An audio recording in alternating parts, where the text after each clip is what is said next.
President Obama announced on Tuesday that he would use executive powers to broaden the definition of people in the gun selling business. And this means that more background checks will be conducted. He also wants more enforcement of background check laws and more focus on mental health.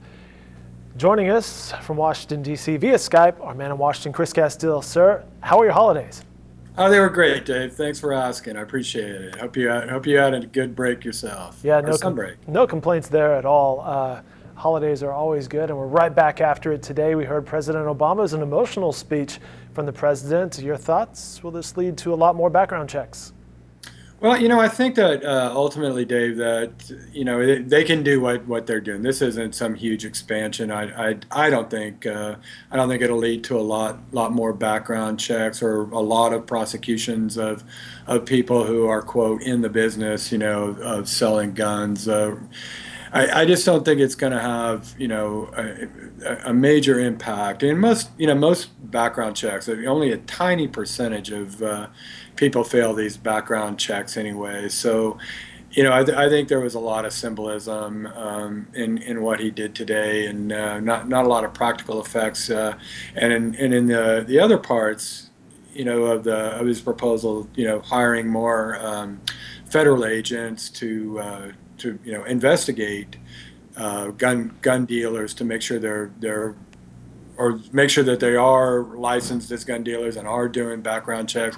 Congress will have to prove that, and the president will be almost out of office by the time they would. So I really don't think that's something that the Republican Congress are going to be sympathetic to, especially since really the Justice Department during most of President Obama's tenure has not really been enforcing the gun laws that are already on the books. So Let's talk about I just don't see much change coming from this. I'm sorry. Well, let's talk about that, what you were just hinting at there with the Republicans, and how did they respond today? Well, negatively, of course. I think they talked a lot about the president violating Second Amendment rights, which is that's not correct, really. I think ultimately, really, the president could be doing this, what he's doing, without any kind of federal executive action or anything. The law allows them to, enforce background check legislation against gun dealers. People are in the business of selling guns, so they're not going to be targeting collectors who are selling special gun, one gun a year or something like that. But they already have the authority to go after people who might sell many weapons, many weeks a year at gun shows or something. That supposedly that's the gun show loophole, and I think that because the law is broad enough to encompass people in the business of selling guns, that they could do that. So there's a lot of exaggeration on both sides here. I think there's never been any kind of constitutional ruling on the constitutionality of background checks, nor do I think the Supreme Court would rule that background checks violated the Second Amendment. As you mentioned, in fact, during this interview, I just received an email from Congressman Tom Cole's office. His quote, "The hostility towards the Second Amendment has been an unfortunate hallmark of his presidency." On the other side of the aisle, is this a good political issue for the Democrats? It may be now, Dave, given that there are almost no rural Democrats left. It was an absolutely terrible and crushing issue for Democrats in the early 90s, mid 90s, and I've been here, more than 25 years, and I'm not sure that there has been an issue that has been more damaging to rural Democrats, Southern Democrats, than gun control. Back in 1994, more than 20 years ago, Bill Clinton, in his first term, they had this kind of a package of crime bill, a package of legislation called the crime bill, and this is in the same year that they did pass the Brady bill, the background check bill, and this bill had the ban on so-called assault weapons, and that they passed it that fall of 1994, and that is the year that Republicans gained back the majority in the House for the first time in, I think it was 40 years. The new king, and that was a year that Jim Inhofe has gotten credit for this, the God gazing guns thing in 1994 when he beat Democrat Dave McCurdy in Oklahoma to win the open Senate seat.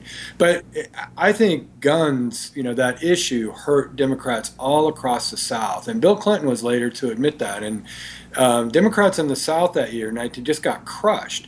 And it wasn't just in the South, really. The House Speaker at the time was a guy from Spokane, Washington, not Seattle, and he had rural parts. He had, kind of the cattle country, and he got beat. A sitting Speaker of the House, Tom Foley, got beat. And I thought at the time it had a lot to do with his position for these gun control measures. So to answer your question, now it may be a better issue because so many, most Democrats are urban. They're Chicago, they're LA, they're New York.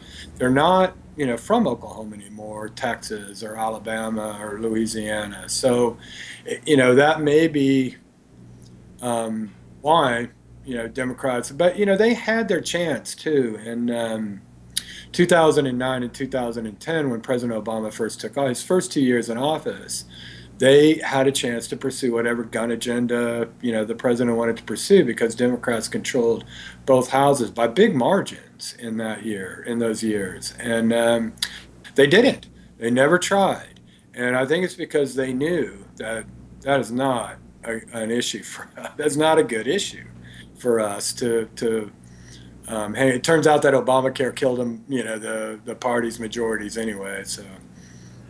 Chatting via Skype with Chris Castillo from Washington. And Chris, we spoke with Miles Hall. He owns H&H Shooting Sports here in Oklahoma City, just to see what the reaction had been in his shop. And he said 70% of his sales had been handguns, and most of that was two audiences: fear of governmental control, and mostly those who just want to protect themselves. And some of that, in light of what happened in San Bernardino, he cited the real problem: gun-free zones and mental health, and deciding what is mental incapacitation. He advised people learn how to handle your guns correctly. Chris, before I let you go and segueing into perhaps a different segment, the presidential race, just over the next few weeks, any sort of forecast what we might see or what you're watching for in the presidential race? Oh, all I can say is, I just really think that Donald Trump is probably gonna, I don't see what happens between now and February 1st in Iowa, and then what a week later or so in New Hampshire, and then South Carolina after that. After everything of the last few months, I'm just not sure how he could not win. Of course, you do have to turn out your people. So we'll see organization-wise, and I think there's a chance for on the Democratic side. I think there's a chance for Bernie Sanders to do well in both Iowa and New Hampshire.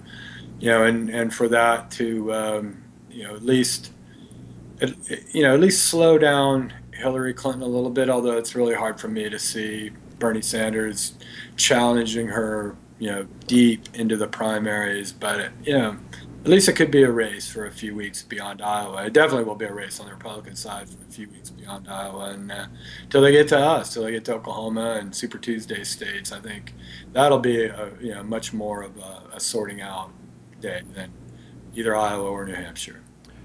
Bernie Sanders raised a ton of money as well. It's interesting how many millions of dollars he has raised. It'll be interesting to see how his campaign goes. And as you mentioned, the Oklahoma primary will be early March on that Tuesday. Chris, as always, we appreciate your time and analysis. Thank you so much, sir. Glad to do it, Dave. Good to talk to you. And more political coverage from our man in Washington, Chris Castillo, can be found online at newsok.com. You can follow him on Twitter at NewsOKPolitics.